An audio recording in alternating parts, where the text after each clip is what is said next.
There is a moment in the Gospel of John, 11th chapter, that most people read too fast. They rush through it because they think they already know the story. A man dies. Jesus shows up. Jesus raises him. Everyone cheers. End of scene. But I want to slow down with you today. I want to sit right here, in this moment, with you, and ask a question that the text itself seems to be whispering underneath the surface. What did Lazarus see?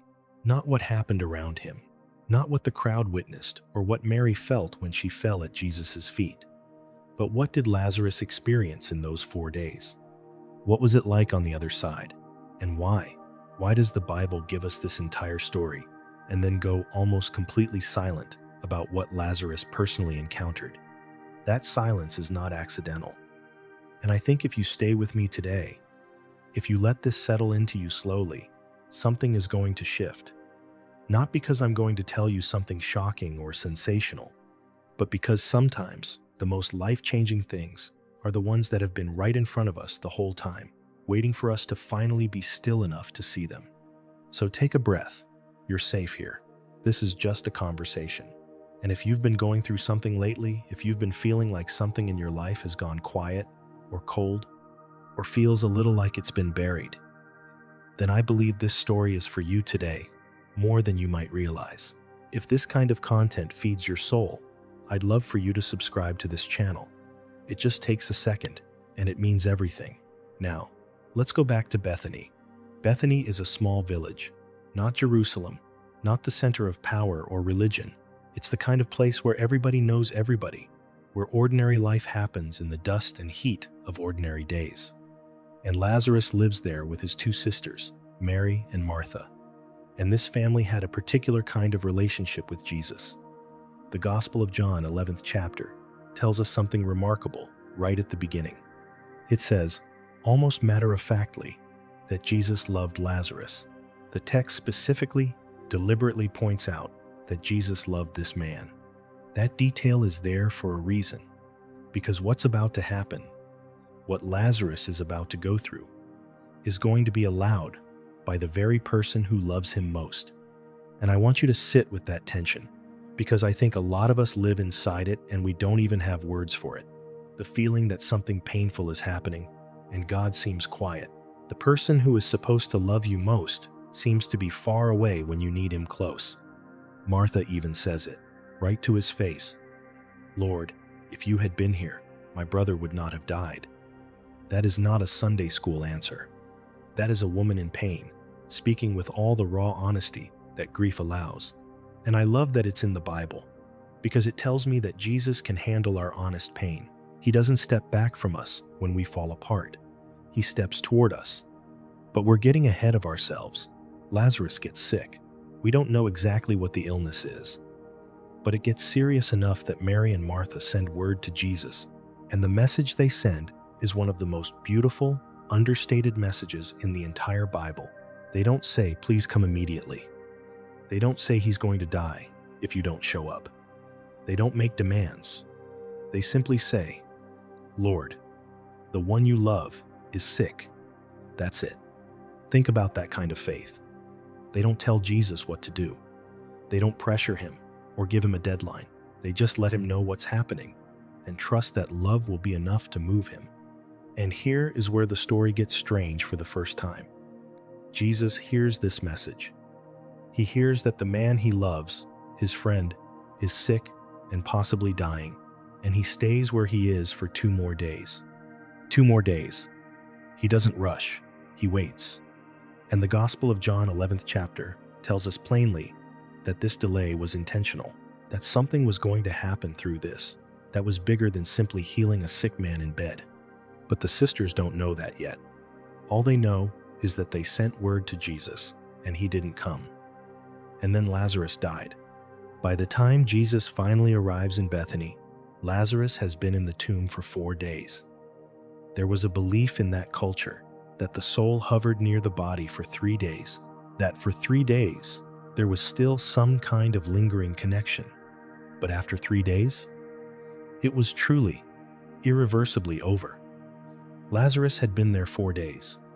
Jesus arrived when, by every human measure, The situation was absolutely, permanently beyond help. I think some of us are living in a 4-day situation right now. Something has already died. A relationship, a dream, a version of yourself that used to feel alive. Maybe you prayed, or you cried, or you simply sat in the dark and said, "God, I need you." And it felt like the answer didn't come in time. Stay with me. Because this is exactly where the story wants you to be right now. When Jesus arrives, Martha runs out to meet him first, and she says those words, "Lord, if you had been here." And Jesus doesn't defend himself. He doesn't explain his timeline or justify the delay. He doesn't say, "Actually, I had a very good reason.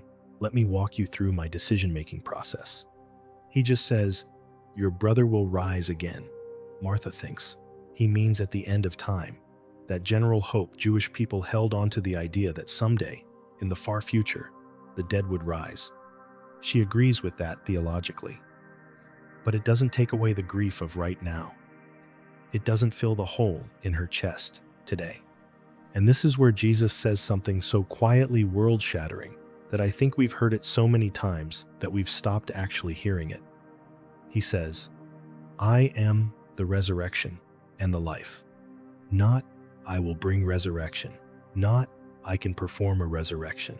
Not, "Resurrection is something I specialize in." I am the resurrection. He's saying that what Martha is hoping for at the end of time is not a future event. It is a person, standing right in front of her, dusty from the road, tired from travel, fully human and fully present. And everything she hopes for is not a distant theological concept. It is him. That shifts everything. That changes the whole shape of hope. Then Mary comes out, and she falls at his feet and says the same thing. "Lord, if you had been here." And here is one of the most staggering verses in the entire gospel. The text says Jesus saw her weeping. It says he was deeply moved in spirit and troubled. The word used in the original language suggests something almost like groaning, not polite sadness, but something that shook him from the inside. And then it says, simply, Jesus wept. 2 words, the shortest verse in the entire Bible. Not because he didn't know what was about to happen. He was about to raise Lazarus. He knew that. So, why was he weeping? He was weeping because he is love. Because grief is real. Because even when the miracle is coming, the pain on the way there is not nothing. It is not to be dismissed or rushed past. And if you've ever felt like your tears were an inconvenience to God, like you should just pull yourself together and have more faith, I want you to hear this. The Son of God, knowing full well what he was about to do, still wept, still felt the weight of human grief so deeply that he could not hold it inside. Your tears are not an embarrassment to him. They are things he sits with, things he has already wept over. Now they come to the tomb. It's a cave. There's a stone over the entrance. And Jesus says, "Take away the stone." And Martha, practical, worried, Martha says, "Lord, by this time there is a bad odor. He has been there 4 days." She's not wrong. What Jesus is suggesting sounds not just impossible, but uncomfortable. It sounds like opening something that should stay closed. And sometimes that's exactly what God asks us to do. Roll away the stone from the part of your heart you closed off because it hurt too much. Let air back into the place you shut tight to survive the grief. I know the stone feels protective, but stones don't bring life. They just preserve what's dead. Jesus says, "Take it away." And then he looks up and he prays. Not a long, elaborate, performed prayer. He simply talks to his Father, and he thanks him. He thanks him before the miracle, before Lazarus walks out, before there is any visible evidence that anything is about to happen. He gives thanks in advance. And that practice of gratitude before the breakthrough, of trust before the evidence, that is one of the most quietly radical things in this entire story. Then Jesus cries out with a loud voice, "Lazarus, come out." And Lazarus comes out, still wrapped in the burial cloths, still bound, still carrying the evidence of where he had been, but alive, walking, moving, out of the tomb and into the daylight. And then Jesus says, "Unbind him and let him go." Other people had to be involved. Jesus did the miracle, but the community was asked to participate in the restoration. You don't have to do everything alone. Sometimes the people around you have to help unwrap you. That's just how it works. But now, we arrive at the question I started with. What did Lazarus see? Because here is what I find remarkable. The Bible gives us this extraordinary miracle. It gives us the buildup, the emotion, the theology, the grief, the tears of Jesus, the power of that voice calling a dead man to life. And then it gives us almost nothing from Lazarus himself. We don't get a speech from him when he walks out of the tomb. We don't get a chapter-long testimony about what the other side was like. We don't get his vision or his experience or his report from beyond the veil. He comes out, alive, bound, and Jesus says to let him go. And the story moves on. Why? Why would one of the most dramatic events in the entire New Testament, a man physically resurrected after 4 days in a tomb, not include even one sentence from the man who lived it? I've been sitting with that question for a long time, and I want to share with you what I believe. First, I think there's a possibility we don't often consider, that what Lazarus saw, what he experienced in those 4 days, was genuinely beyond human language. Not because it was terrifying or dark, but because it was so full, so complete, so far beyond the capacity of words to hold that anything he said would have been an inadequacy, a translation so poor it would have missed the point entirely. Have you ever tried to describe something that moved you so deeply that language failed you? A moment with someone you loved where everything felt perfect and you just knew this is what life was supposed to be, and then someone asks you to describe it and the words come out flat, wrong. Nothing captures what it actually felt like. Now multiply that by eternity. Whatever Lazarus experienced in the presence of God may have been so far beyond what human language can contain. That silence was the only honest response. But there's something else, and this is the part that I think might really mean something to you today. I think the silence of Lazarus is also deeply intentional on the part of the gospel writer, because the story of Lazarus is not really about Lazarus. It's about Jesus.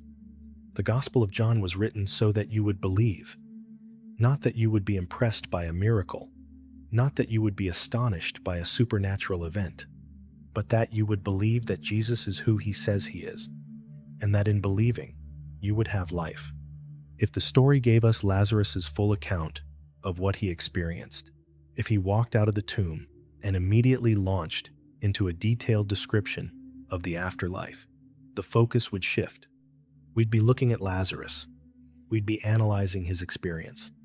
We'd be comparing notes and building systems from it. And we would have missed the point completely. The point is the voice that called him out. The point is the love that could not leave him in the ground. The point is the person standing at the mouth of that tomb who wept with the sisters and still had power over death. Lazarus walked out of that tomb because of a voice, and the gospel wants you to hear that voice. Not the details of what Lazarus saw, the voice itself. And I think there is something else, something more personal, something I believe is meant specifically for you, wherever you are right now. The silence of Lazarus might be one of the most important lessons about trust in the entire Bible. Think about it. After 4 days, in the place beyond death, Lazarus comes back and he doesn't say everything he knows. He comes back and he lives. He sits at the table with Jesus. We're told later in the Gospel of John, 12th chapter. He eats with him. He's present with him. He doesn't write a book. He doesn't go on a speaking tour. He doesn't build a platform around his experience. He simply lives in the company of the one who called him back. And maybe that's actually the deepest testimony. Not the spectacular account, but the quiet life. The person who comes back, changed. Comes back no longer afraid of death, because they've met the one who defeated it. The most powerful thing Lazarus could do was not talk about it endlessly. It's live it. Let the change in you be the thing that makes people curious. There is a detail in the Gospel of John, 12th chapter, that absolutely wrecks me every time I read it. The chief priests made a plan to kill Lazarus. Not just Jesus, Lazarus too. Why? Because of him, many people were going away and believing in Jesus. Lazarus's existence was a threat to the religious establishment. His continued being alive was so powerful, so undeniable, so disruptive to the systems of control and doubt and fear that people wanted to eliminate him. Not because of what he said, not because of any speech he gave or sermon he preached, but simply because he was alive and everyone knew he had been dead. His life was the argument. His presence was the evidence. His breathing was the testimony. You can't debate a man who was dead and is now sitting at a table eating fish. And there is something in that for you. If there is a death in your story, whether literal or figurative, the most powerful thing you have is not a well-crafted explanation. The most powerful thing you have is that you are still here, still breathing, still trying, still reaching towards something real. That itself is a form of testimony. I want to talk about the 4 days for a moment. 4 days is specific. 4 days feels long when you're the one grieving. 4 days feels like abandonment when you're the sister who sent word to Jesus and he didn't come. If he had come on day 1 or 2, people could have rationalized it. If he had come on day 3, there was still that cultural belief that the soul lingered near the body. But day 4? Day 4 closes every door of alternative explanation. Jesus waited until it was completely impossible, and then he acted. What if the timing you're frustrated about is actually setting up an outcome that leaves no room for doubt? What if the delay is creating the conditions for something so clearly miraculous that when it happens, no one, not even you, can explain it away? The silence before the miracle, the waiting that feels like abandonment, that has been part of this story from the beginning. It was true for Mary and Martha, and it might be true for you. Let me ask you something honest. Have you ever been in a season where it felt like something in you died? Not a physical death, but something, a version of who you were, a dream that caved in under the weight of reality, a relationship that went cold, a part of your heart that you quietly closed off one day because it hurt too much to keep it open. A lot of us are walking around with sealed tombs inside us, and we've accepted it. We've gotten comfortable with the stone, and then Jesus shows up. He doesn't look at the sealed place with disgust or judgment or impatience. He looks at it the way he looked at that tomb in Bethany, already moved, already troubled inside, not because he's angry at you for sealing it, but because he is love, and love cannot look at something buried without longing to bring it back. He says, "Take away the stone." The question he is putting to you gently, quietly, without pressure, is whether you're willing to crack open even the smallest part of what you sealed shut. Not all at once, just a crack, just enough for light to get in, because that voice is not limited by time, not limited by how long something has been buried. It simply calls. And things come back to life. Let's talk about what happened to Lazarus after, because I think we missed something important here. Lazarus came back, and the world he came back to was complicated. There were people who believed because of him, and there were people who wanted him dead because of him. Coming back to life didn't make his life simple. It made his life significant. Because sometimes we have this idea that if God would just do the miracle, if he would just fix the thing, restore the relationship, open the door, then everything would be easy and comfortable. But Lazarus sat at a table with Jesus while people planned to kill him for being alive. And he sat there, at the table, with Jesus, present and alive, and in fellowship with the one who had called him out. The table with Jesus is available even in the storm, especially in the storm. Now I want to come back to the question I started with, because I've been building towards something, and I think it's time to say it. I believe that what Lazarus experienced in those 4 days was an encounter with a love so complete, so total, so beyond anything that human language can contain, that the only adequate response was not to describe it. The only adequate response was to come back and let that love change everything about how he lived. And maybe that's the point. Maybe the silence of Lazarus is not a gap in the story. Maybe it's the whole point of the story. Because if Lazarus had come out of that tomb and immediately started giving a detailed account of what he saw, then the miracle would have become information. It would have become content. It would have become something to analyze and debate and systematize. Instead, it became a life. And a life changed by encounter is always more powerful than information about encounter. I think about Mary Magdalene at the empty tomb on resurrection morning. She sees the risen Jesus, and her first instinct is to hold on to him. And Jesus gently says, "Don't hold on to me yet. Go and tell the others. Go and live it. Go and be the message." That's what Lazarus did. Not because he had all the answers, but because he had been called by name out of death, and the only response that made any sense was to go live, really live, in the light of the one who had called him. And that is the invitation for you today. Not to have all the answers, not to explain everything perfectly, just to respond to the voice that has been calling your name, maybe quietly, maybe for a long time, maybe through 1,000 heartbreaks and silences. The voice that has been trying to reach that sealed place in you. Will you let it speak to you today? I want to be careful here, because I know some of you are not sure where you stand. Some of you grew up in church and walked away. Some of you have been hurt by religion, and the wound is still real. Some of you are just curious, just wondering if there's something to any of this. Jesus is not the same as the institution of religion. He is not the same as the people who have hurt you. He's the one who wept before he performed the miracle. He's the one who noticed the individual grief of one sister and then the grief of the other and was moved by both. He's the one who stood at a tomb and cried out the name of his friend. And I believe with everything in me that he knows your name too, not just as a member of a category, but as you, the specific, complicated, beautiful, wounded, hoping, doubting, real you that showed up to watch this video today. He knows what's been buried. He knows how long it's been there. And he is not angry about any of it. He is moved by it. Let me tell you what I think the real miracle of Lazarus is. Not the physical resurrection. That's extraordinary, and I believe it happened.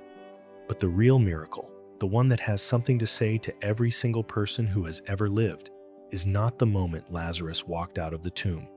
It's the moment Jesus said, "I am the resurrection and the life." Because in that moment, he was saying that death in all its forms does not get the final word. Not the death of your body, not the death of your dream, not the death of your faith, not the death of the version of yourself you used to be before the hard years ground you down. None of those deaths get the final word. He does. Not in a triumphalist way, not dismissing your grief or rushing past your pain, but standing at that tomb weeping, trembling with love, already knowing what he was about to do, and still honoring the reality of what the sisters had been through. That is resurrection power. Not just the power to reverse death, the power to enter into grief and transform it. I think some people wonder if they've missed their moment, if too much time has passed, if they've drifted too far or sealed too many things. 4 days. Remember that. By every human standard in first century Judea, 4 days was too late. It was done. Everyone, including Martha, had shifted from hoping for a healing to just wishing Jesus had come sooner. 4 days was the point of no return. And Jesus showed up on day 4. Not to prove a point, but because he is the resurrection. And resurrection, by definition, requires that something be actually dead before it can be raised. You are not too far gone. Your situation is not too sealed, too long buried for the voice that shook Lazarus into life to reach it. You're not. There's one more thing I want to say about the silence of Lazarus. Lazarus came back into a world that was loud, chaotic, full of opinion and crowd and noise. His story was being told about him before he could tell it himself. And he was silent. Not because he had nothing to say, but because he had learned something that all the noise and theological debate in the world could not teach him. He had learned that the presence of Jesus is enough, not the explanation of Jesus, not the theological framework around Jesus. The presence, the actual, living, weeping, laughing, table-sitting presence of the person who had spoken his name in the dark. And in that presence, words become less important. The need to convince everyone of your experience becomes less urgent, because you know, not because you can prove it or argue it perfectly. You know the way you know after you've been through something real, and you live from that knowing. This is what I want for you. Not a religious experience or a set of right answers. I want you to hear the voice that called Lazarus by name. I want you to let it reach whatever has been buried in you. And then I want you to do what Lazarus did. Come out. Walk out of the tomb, even still wrapped in all the evidence of where you've been. Let the people around you help unwrap you. That's not weakness. That's just how it works. And then you sit at the table. You eat. You breathe. You exist in the present company of the one who called you out. That is what Lazarus saw. He saw something so full and so complete and so entirely beyond what human language can hold that the only response was to come back and be quietly, profoundly, irreversibly changed. He saw love with no edges. He saw the source of all light. He saw the face of the one who, even before time began, knew his name and had already decided that 4 days in a tomb was not going to be his ending. And he came back and sat at a table and ate fish with Jesus in the noise of a world that was trying to figure out what had happened. And that was enough. If you've been sitting with something today, a sealed place, a buried thing, a 4-day situation, I believe Jesus is aware of it. I believe he has been present in the silence that felt like absence. And I believe that the same voice that called Lazarus out of a 4-day tomb is not finished speaking, not finished calling, not done. This is the heart of the Gospel of John. This is why the story was written, not to impress you with the mechanics of a miracle, but to bring you face to face with the person who performs it, and to invite you, no pressure, no deadline, no formula, to simply open the door, crack the stone, let the voice in. See what happens when love that strong gets access to the sealed place in you. I believe something will come back to life. Maybe not in the way you expect. Maybe not on the timeline you'd choose. But I believe it. Because the story of Lazarus is not a historical footnote. It's a living word. And living words have a habit of finding the people who need them most, in exactly the moments when they need them. You're not here by accident today, so that's where I want to leave you, not at the edge of the tomb, not even at the moment Lazarus walks out. I want to leave you at the table, sitting, breathing, present, in the company of the one who went all the way to the sealed place inside you and spoke your name into the dark. Not because you earned it, not because you had the right words or the right amount of faith, but because he is love. And love doesn't leave things buried. Love calls them out. And love sits at the table with them after. That's what is available to you, right now, exactly as you are, with however much faith or doubt you're carrying. It's available, and it's been waiting for you. If this conversation touched something in you today, I'd love for you to like this video.